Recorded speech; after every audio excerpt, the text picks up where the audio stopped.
Assalamu alaikum, everybody. So, for today's talk, I'd like to, obviously being the month of Ramadan, I want to discuss obviously the Quran, but I also want to continue the theme that I've been going over, which is pondering over things that maybe we would gloss over or we don't think about, or maybe we don't know about.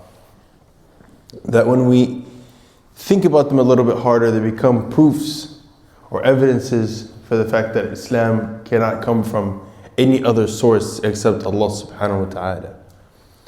And so, in this, I want to discuss very interesting words that are used to mention certain prophets, or words that are used right before the mentioning of certain prophets. So we'll start off with the Prophet Ishaq. So as we know, most of the prophets most of the prophets that are mentioned in the Quran are also mentioned in the other scriptures, right? So they have Hebrew equivalents, okay, for the name, right? And that we know that what Allah subhanahu wa ta'ala revealed of these names is not the actual name that the prophets most likely kind of were called in their time, right? But it is the Arabicized version of that name.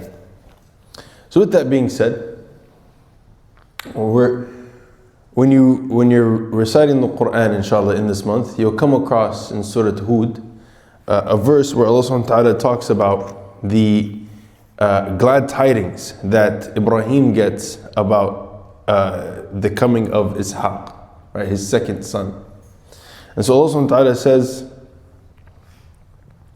that He sent two angels, and that the angels gave the good news to Sayyidina Ibrahim and to Sarah, alayhi salam, to Sayyidina Ibrahim.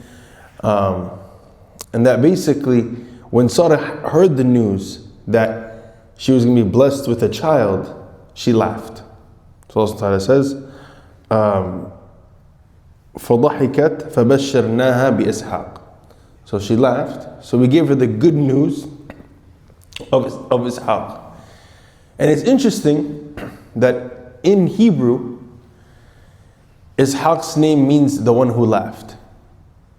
Right? So it seems like, subhanAllah, that there's as if the one who revealed the verse, obviously we believe it's Allah subhanahu wa ta'ala, right? But imagine if you were not a Muslim, it seems like the one who is revealing the verse understands the Hebrew name of Ishaq, because it seems connected, right? She laughed, so we gave her the good news of Ishaq. But maybe it's a coincidence. Maybe this is a coincidence, right? If you imagine yourself being in the mind of somebody who doesn't believe in Islam, say, oh, it's a coincidence. So we fast forward. And so you eventually get to Surah Maryam, and you get to the second verse, and Allah subhanahu wa ta'ala talks about Zakaria, and the verse is ذِكْرُ رَحْمَةِ رَبِّكَ عَبْدَهُ Zakaria. And the interesting thing is, Zakaria alayhi salam, his name in Hebrew means dhikr. It literally comes from the same, it's interesting, Arabic and Hebrew have their sister languages. So kind of like imagine like Spanish and Italian, or Spanish and Portuguese. It's the same word, but just like the Spanish version and then the Portuguese version. So they have, they're called cognates in linguistics. So Zakaria's name in Hebrew means essentially remembrance, and Allah subhanahu wa ta'ala is using the word remembrance, dhikr, to start off the introduction of Zakaria. Okay, so we're 2 for 2 now, right? And then the most amazing one is also in Surah Maryam, where Allah subhanahu wa ta'ala talks about Yahya. And Allah subhanahu wa ta'ala describes Yahya as being Hanan, right? That he is compassionate, gentle, affectionate towards his parents. And what's interesting is that Yahya's name in Hebrew is Yuhanan. Okay? So it comes from the same word as the Arabic hanan. It's the same verb, right? They're sister verbs between the two languages. And also even more amazing is that the word hanan only comes one time in the whole Quran, and it's to describe Yahya. There's no other verse that has the word hanan. There's no other prophet that's described with the word hanan, and it's only Yahya. And Yahya's name in Hebrew also comes from the word hanan, right? That version of the word in Hebrew. So it seems like the author of the Quran knows both Arabic, obviously, and is familiar with Hebrew, and is kind of inserting these play on words between two languages. Now, imagine obviously, right? There's so much miracle. There's so many miracles in the Quran. There's so many amazing things about the Quran. Now add on top of it, the Quran seems to be at least familiar with the Hebrew versions of the names of these prophets. Okay? And then add on top of it also that Surah Maryam is not a Madani surah, it's a Makki surah, right? For example, right? Surah Hud is also a Makki surah. So these verses are not revealed in Medina where there are Jews, right? It's revealed in Mecca before there's any interaction with the Jewish tribes of Medina. And you gotta wonder, how did our prophet, right? Obviously, we believe it's from Allah, right? So it makes sense. But imagine if you were to present this to somebody else, right? This proof, what explanation could be given other than it's from Allah subhanahu wa ta'ala, right? If they say, oh, maybe he knew.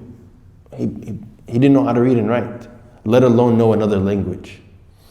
He had no interaction with the Israelites. He has no interaction with the Hebrew-speaking tribes in Arabia.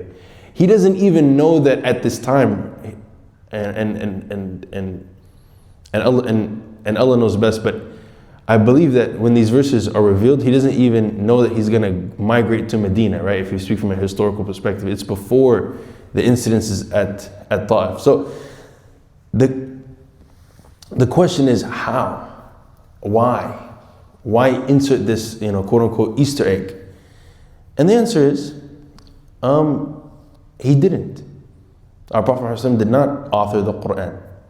It's Allah subhanahu wa ta'ala who authored the Quran. And Allah knows all languages. And Allah knows what the names are in this language and that language. And Allah subhanahu wa ta'ala inserted this play on words that hints to their names in in Hebrew as a proof, and Allah subhanahu wa ta'ala can do as He wills. And it further elevates the eloquence, because it's eloquent not just in one language, it's clearly eloquent and playing on the historical names and the names within another language. And so there is no other way to explain it except that it comes from Allah subhanahu wa ta'ala. And this is what we believe, And then add on top of it all the other things that we've discussed in this series, and it becomes undeniable, right? Eventually, and inshallah, the next talk I give will give something else of this caliber. And so, may Allah subhanahu wa ta'ala allow us to be a people who ponder over the Quran. May Allah subhanahu wa ta'ala make us among those who strive in His path, who benefit from this month. We're about halfway through now, or coming close to halfway. The month is going by quickly, and so may Allah subhanahu wa ta'ala allow us to benefit from the rest of Ramadan and allow us to see the next Ramadan, and may Allah subhanahu wa ta'ala grant us good in this life and in the next life. Wassalamu alaikum wa rahmatullahi wa barakatuh.